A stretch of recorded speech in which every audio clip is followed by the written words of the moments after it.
একজন প্রবাসী স্বামীর মৃত্যুর খবর যখন তার স্ত্রী শুনে, দেখেন তার পরিণামটা কি হয়, তার অবস্থাটা কি হয়, বাট তার ফ্যামিলির অবস্থাটা কি হয়। আগে ভিডিওটা দেখে আসেন, তারপর আমি মূল ঘটনাটা আপনাদের কাছে বলবো। তো কালকে রাতে উনি ডিউটি থেকে আসার পরে ঘুমিয়েছিল আর কি, বুঝছেন? তো ঘুমিয়ে থাকার পর তো আজকে সকালে আর উনি আর ঘুম থেকে ওঠে নাই, বুঝছেন নি? উনি আল্লাহর ডাকে সাড়া দিয়ে ওই পারে চলে গেছে, বুঝছেন নি? উনি আর বেঁচে নাই, বুঝছেন? ও প্লিজ ভাবি, প্লিজ শান্ত হন, কান্নাকাটি করেন না প্লিজ। আপনার ছেলেটাকে একটু সান্ত্বনা দেন।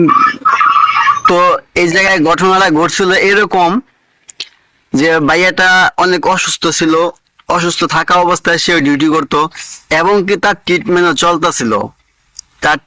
চলতেছিল। সে ওষুধও ঠিক মতো খাইতেছিল, তারপরেও সে ডিউটি করে যাচ্ছিল। কারণ ভাইয়া এটা বাংলাদেশ না, এটা বিদেশ, এর নামই হচ্ছে প্রবাস। যে আপনি হাজার ব্যস্ততা, হাজারটা অসুস্থ থাকলেও আপনার শরীর খারাপ লাগলেও কি লাগলো না সেটা কেউ দেখবো না। এখানে আপনি আসছেন কাজ করার জন্য, বাট আপনাকে সবসময় কাজই করতে হবে।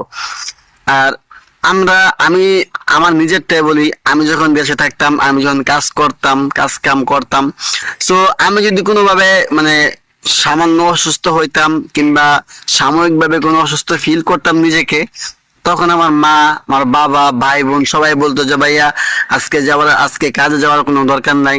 বাবা বলতো যে বাবা আজকে তুমি অসুস্থ, কাজে যাওয়ার দরকার নেই, তুমি সুস্থ হয়ে এলো তারপর কাজ করবা। ভাই এটা প্রবাস, এই প্রবাসে আপন বলতে কেউ নাই। আপনি খাইছেন কি খাইছেন না সেটা কেউ দেখবে না, আপনি অসুস্থ নাকি সুস্থ সেটা কেউ দেখবে না। এর নাম হচ্ছে প্রবাস। তো ভাইয়াটা অসুস্থ ছিল, ট্রিটমেন্টও চলতেছিল। তারপর ভাইয়া কাজে গেল, কাজে যাওয়ার পর কাজ করে আসলো, সারাদিন কাজ করে আসলো, রাত্রে খাবার খাইলো, খাবার খেয়ে ঘুমাইছে। ওই শেষ ঘুম, ওইটাই ছিল তার শেষ ঘুম। ওই ঘুম থেকে আর ভাইয়াটা উঠতে পারে নাই। তো তারপর দেখেন এই মৃত্যু খবরটা পাওয়ার পর তার ফ্যামিলির লোকের কান্না, তার আত্মীয় স্বজনের কান্না, তার ওয়াইফের কান্না, তার ছেলে মেয়ের কান্না, কে দেখবে, কে সহ্য করবে? আপনারা একটু দেখে আসেন। প্লিজ কান্না করেন না, সান্ত্বনা দেন। আপনার ছেলেদের একটু দেখতে বলেন। আপনাদের যদি লোকটুক থাকে তাহলে যোগাযোগ করেন।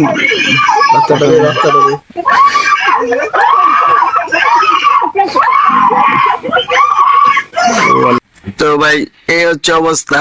আজকে থেকে এই প্রবাসীকে আর কেউ ডিস্টার্ব করবে না, এই প্রবাসীকে ফোন দিয়ে আর কেউ বলবো না যে বাবা টাকা দিবি কবে, কিস্তির দিন তো আইসা পড়ছে, 10 তারিখ তো হয়ে গেছে, কিস্তিওয়ালা তো বাসায় আইসা পড়ছে।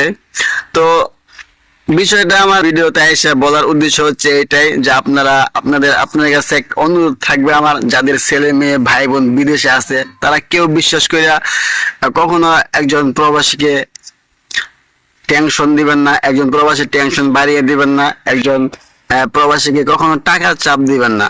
তো সবাই কথাটা মাথায় রাখবেন। সবাই ভালো থাকবেন, সুস্থ থাকবেন।